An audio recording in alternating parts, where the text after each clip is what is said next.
I'm Emily, and I work as a child psychologist. Ever since I was little, I've had two loves, my dad and books.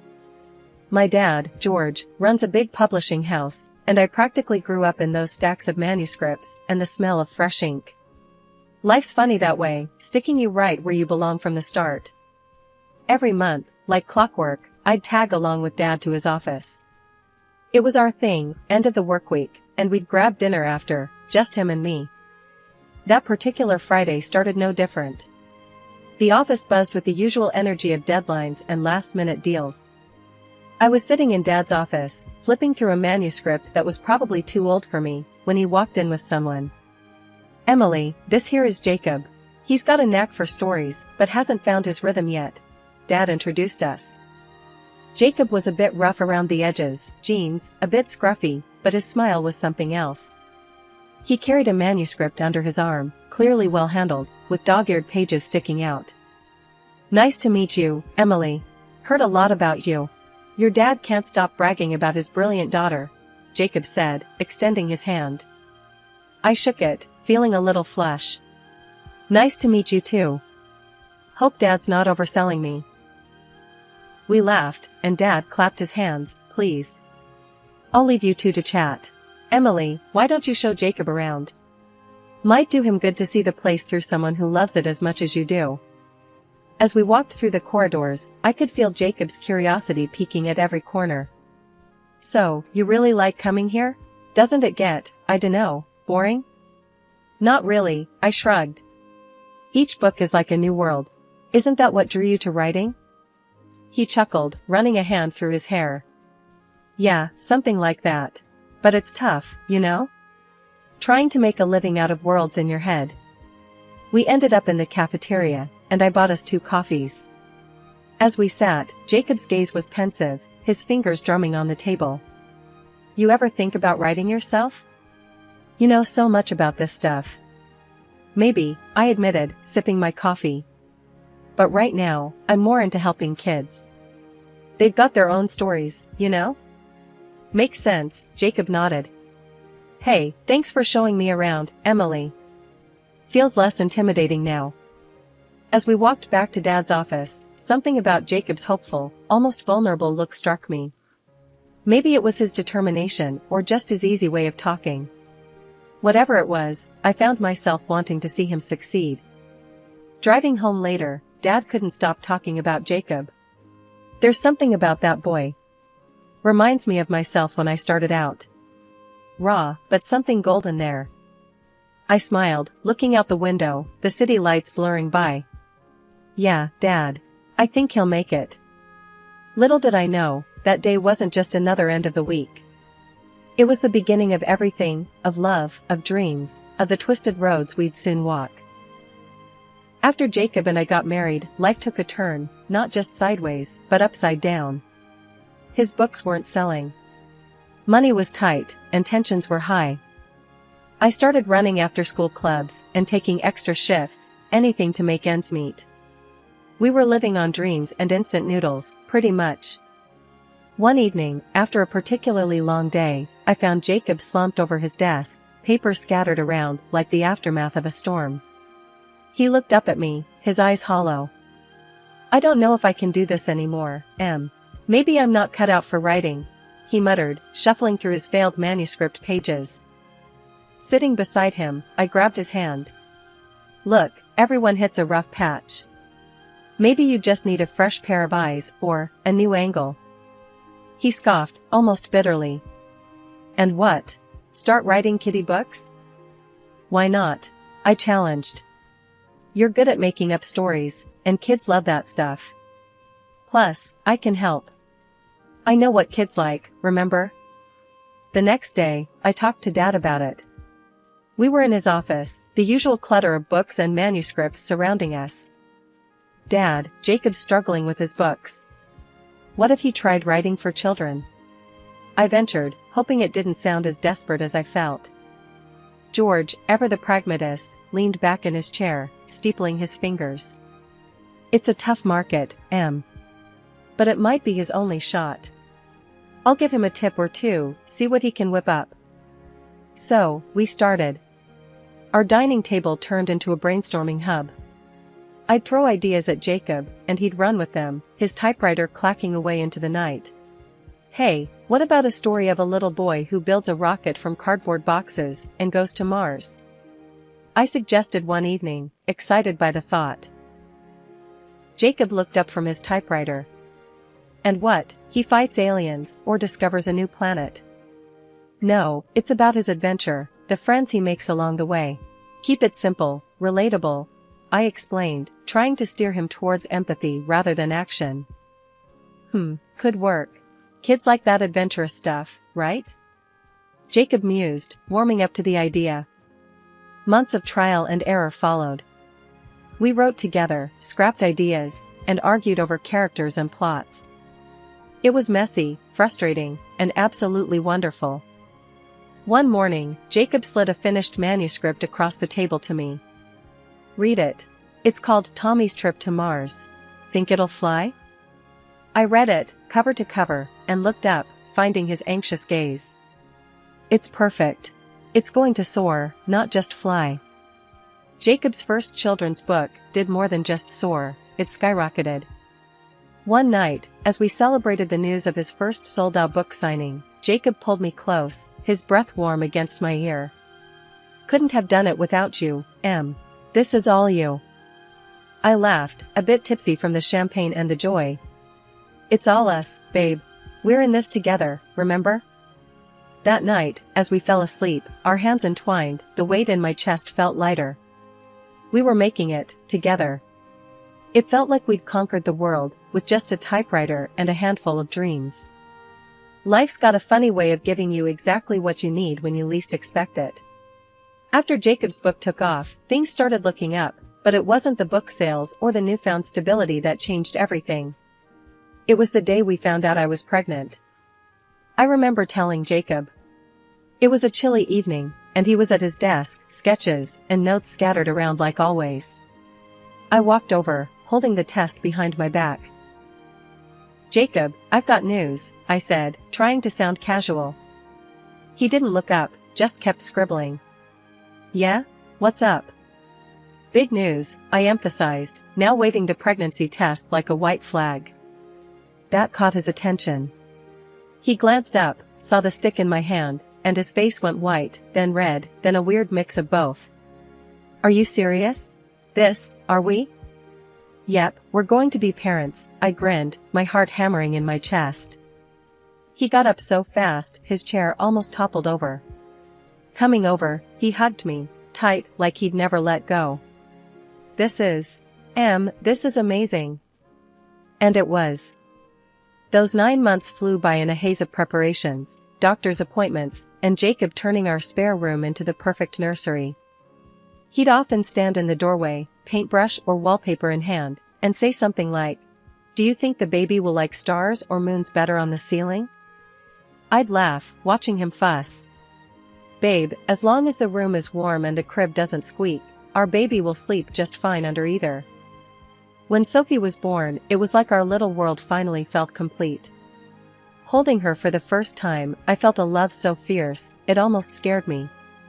Jacob was the same, he'd hover around her like she was the most precious thing. Which, of course, she was.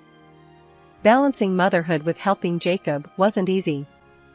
I'd often work on book ideas or read drafts while Sophie napped. Jacob and I spent countless nights discussing plots and characters in hushed tones over her crib. Hey, what if the next book is about a little girl who finds a magic seashell? I whispered one night while Sophie slept. Jacob, looking at our daughter, smiled softly. That's perfect. She could hear the ocean, or better yet, it grants wishes. I nodded, scribbling the idea down. Simple and sweet. Kids will love it. Time passed in a blur of book signings and bedtime stories. Sophie grew, and so did Jacob's career, but we made sure our family time was sacred. Sunday mornings were ours, pancakes and pajamas, no work talk allowed. One Sunday, as we were all in the kitchen, Jacob flipping pancakes and me setting the table, Sophie tugged at my leg. "Mommy, can I help Daddy?" I lifted her up and set her on the counter where Jacob could see her. Sure, sweetie. Daddy could use a good sous chef. Jacob handed her a small spoon. Okay, boss, tell me where to flip next. Watching them, a feeling of contentment washed over me. This was it. The dream wasn't just the books or the recognition, it was this. Family. Laughter over spilled syrup and Sophie's delighted claps when a pancake landed just right. 20 years of marriage had flown by in a whirlwind of pages and print. With Jacob's writing career in full bloom, thanks to my ghostwriting and his charm in interviews, we had built a comfortable life. I had left my job long ago, pouring my energy into our home, our daughter Sophie, and the books that bore Jacob's name but carried my spirit. That evening, we were at a grand celebration for Dad's 70th birthday at a chic restaurant, a mingling hub of relatives and Dad's publishing colleagues. The atmosphere was vibrant, the clinking of glasses and the murmur of conversations, creating a lively backdrop. I kept close to Sophie, who, at 17, was more interested in her phone than the gathering. Occasionally, my eyes strayed across the room where Jacob was, inevitably drawn to his magnetic presence. Tonight, however, he seemed preoccupied, his attention consistently captured by a young woman with an effortless elegance that made her stand out even in the crowded room. Who's that with Jacob? I found myself asking Dad as we stood by the buffet, my eyes discreetly pointing towards the duo. Oh, that's Laura. She's the new assistant editor at the firm. Been quite helpful to Jacob with his recent projects. Dad explained, his voice indifferent, lost in the normalcy of work relationships. I nodded, a tight smile concealing the churn of unease. Seems like they've got a lot to talk about. Dad patted my shoulder, his attention already snagging on another arriving guest. Work's work, Em. He's probably just discussing book stuff. Don't think too much into it. The rest of the evening saw me floating from one group to another, laughter peppering my conversations, yet my gaze involuntarily tracking Jacob's movements. He laughed at something Laura said, his hand lightly touching her back, and my heart sank into an uncomfortable place. Sophie tugged at my sleeve, her eyes rolling. Can we go yet? This is super boring, and all these old people keep asking about college. Just a little longer, honey. It's Grandpa's big day, I reminded her, squeezing her hand, trying to drink in her youthful discontent to distract myself from the hollow feeling growing inside me. As the party wore on, the image of Jacob and Laura together became etched into my mind, a nagging reminder that things in perfect-looking gardens aren't always what they seem. I watched them, telling myself it was nothing, just work. But the little voice in my head wasn't buying it. It whispered doubts, seeded suspicions that no amount of rationalizing could quell. The evening air was chilly as the party for Dad's 70th birthday wound down. After hours of forced smiles and chit-chat, all I wanted was a moment to myself, a quick escape to the restroom before heading home. As I navigated the dimly lit corridor, a muffled giggle stopped me in my tracks. The sound wasn't just familiar, it was intimate, a sound that sends chills down your spine when you know it shouldn't be coming from your husband. Peeking around the corner, my heart sank. There was Jacob, his arms wrapped around Laura, the young assistant editor he'd supposedly been just working with. They were tucked in a secluded corner, far from the prying eyes of the partygoers, lost in an embrace that left no room for doubt. I froze, the sight striking me like a bolt of lightning. My stomach twisted into knots as I watched them kiss, a long, passionate kiss that seemed to last forever. The betrayal stung, sharp and deep, as I stumbled back, hiding behind a decorative screen. The laughter and music from the party seemed a world away. Their whispers floated over to me, words that twisted the knife further. Soon, we'll be happy, just a little longer, Jacob murmured to her, his voice low and eager. Laura responded, her voice a sugary poison. And then you can leave her, right? Yeah, just a bit longer, he whispered back. I've been sick of her for years. Soon, we won't have to hide. I slipped away quietly, my legs shaky as I made my way to the bathroom to splash water on my face, trying to wash away the shock and the hurt. Looking at my reflection in the mirror, I hardly recognized the woman staring back at me. Betrayed. Deceived. Made a fool of. When I stepped out, attempting to compose myself, I nearly ran into Dad. His face clouded with concern at the sight of me. Emily, what's wrong? You look pale as a ghost, he said, his hand on my arm steadying me. I couldn't hold it in any longer. The words tumbled out, messy and raw. It's Jacob. He's having an affair with Laura. I saw them just now, and they were talking about leaving me once he makes enough money from his next book. Dad's expression hardened, his jaw setting in anger. First thing tomorrow, we're going to see a detective. We'll get to the bottom of this, he said, a protective fierceness in his tone. Let's get you and Sophie home. You shouldn't be here a minute longer. Leaving the party, the night air felt even colder, biting as the reality of the situation sunk in. Sophie, oblivious to the storm brewing, chatted about the evening, but my mind was elsewhere, replaying Jacob's betrayal over and over. Jacob didn't come home that night, claiming another late night at work. I knew better now. I lay in bed, the emptiness echoing in the room, planning my next steps. The morning after Dad's birthday bash was a rough start.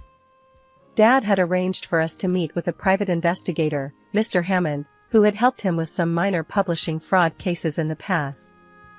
When we arrived, Mr. Hammond greeted us with a nod, his office a clutter of files and old newspapers. George, Emily, what can I do for you today? His voice was gruff, seasoned by years of digging into other people's dirt. It's my husband, Jacob. I think he's having an affair, I said, trying to keep my voice steady but feeling it waver under the weight of the words. Mr. Hammond didn't look surprised. Perhaps in his line of work, such revelations were as common as morning coffee. All right, tell me everything. The more details, the better I can help you. I spilled it all, the party, the overheard conversation, his secretive behaviors over the past months, and his late nights explained away by work that seemed to never end. Dad sat beside me, his face a mask of fury and concern. Mr. Hammond listened, jotting down notes. When I finished, he leaned back in his chair, tapping his pen against his desk. I can start looking into this immediately. Surveillance, checking financials, the usual drill. But it will take a few weeks to gather enough evidence. We got the call to come into Mr. Hammond's office on a gloomy Tuesday morning. Walking into his office, the air felt thick with the weight of what was about to be disclosed. Mr. Hammond didn't waste time on pleasantries. I found quite a bit, he said gruffly, motioning us to sit before he started laying out the evidence he had compiled. First came the photos, Jacob and Laura, not just working late but intimately dining out, walking in the park, entering her apartment, too many moments that they spent wrapped up in each other, far from innocent. Then he handed over a stack of financial statements and receipts. Your husband has been quite generous with your joint funds, Mr. Hammond said dryly. There were bank transactions showing large sums transferred to Laura's accounts, purchase documents for an upscale apartment in her name, and even a receipt for a new car, gifts from Jacob. As if that wasn't enough, Mr. Hammond played several audio clips of conversations between Jacob and Laura. Their voices, hushed and excited, discussed not just their affair, but future plans. They talked about getting married once my daughter Sophie was old enough, calculating that it would minimize any alimony payments. Mr. Hammond cleared his throat, bringing my attention back to him. There's enough here to file for divorce, and not just any divorce, one that will favor you heavily given the circumstances. He broke the trust, and the law has provisions for situations like this. The weekend had finally come, the one where everything was supposed to come crashing down. Dad had concocted a plan, inviting Jacob and his mistress, Laura, to his house under the guise of discussing a new book project. They arrived together, Jacob looking confident as ever, Laura slightly uneasy by his side. The moment he saw me standing there in the living room, his face dropped, and panic flickered in his eyes. He made a move as if to leave, but Dad's stern voice stopped him. Sit down, Jacob. We're not done here, Dad commanded, pointing to the chairs strategically placed in front of his desk. Reluctantly, Jacob and Laura sat down, the former still glancing towards the door, as if calculating his chances. Dad then pulled out a folder, thick with the weight of evidence collected over the past weeks by the private investigator. He laid it on the table and slowly began to pull out photographs, one by one, laying them out like a deck of cards that spelled Jacob's downfall. "These could make for an interesting book, don't you think?" Dad said, his voice calm but with a sharp edge. "A tale of deceit, betrayal, all backed by these lovely photos and documents. What a story it would make, published for the whole world to see." Jacob's complexion turned a shade paler with each piece of evidence displayed. He started to speak, a feeble attempt to explain himself, but Dad cut him off, pulling out more receipts, bills, checks, all painting a clear picture of the double life Jacob had been leading. Dad continued, his disappointment and anger resonant in his voice. "Remember how you got here, Jacob? Emily wrote those first books that still bring in money. She's been behind you, supporting you, and this is how you repay her?" As he spoke, Laura, sitting beside Jacob, began to sob quietly, her hands trembling. Amidst her tears, she whispered, almost too low for me to hear, "I'm pregnant." I walked over to Jacob with the divorce papers I had prepared. "Sign these," I said firmly, pushing the documents toward him. "You're leaving with nothing. The house, the savings, the rights to the books, all stay with me."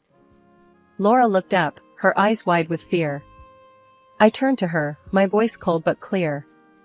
"And you, I will sue if you don't give up the car and any money Jacob gave you.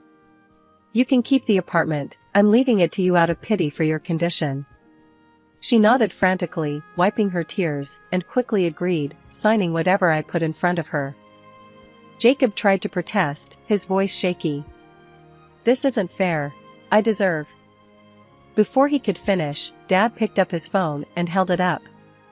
"Shall I call my friends at the publishing houses, Jacob? How about the major bookstore chains? Let's see how your career will develop in the future." Seeing no way out, Jacob's resistance crumbled. He signed the papers, his hand trembling as he did so. With each stroke of his pen, my future started clearing from the fog of betrayal. The dust had settled, and the silence of the house seemed to echo louder than ever. It was just me now, and Sophie, who was away at college, leaving me to the quiet that wrapped around the rooms like a thick blanket. The finality of it all hadn't fully sunk in yet, the divorce papers signed and delivered, Jacob a part of my past, and my new life waiting to be shaped. I began by taking down every last photograph that included Jacob, replacing them with artwork that Sophie and I had picked out together, and photos of my friends, family, and the many kids I'd helped as a psychologist. One afternoon, Dad came over. "So, what's the plan now? You going back to work, or got something else in mind?" I paused, a book in hand, and turned to him. "I've been thinking about that. I want to write, Dad. Not just ghostwrite, but really write, my name on the books this time." "That's my girl," Dad said proudly, his eyes crinkling at the corners. "What about?"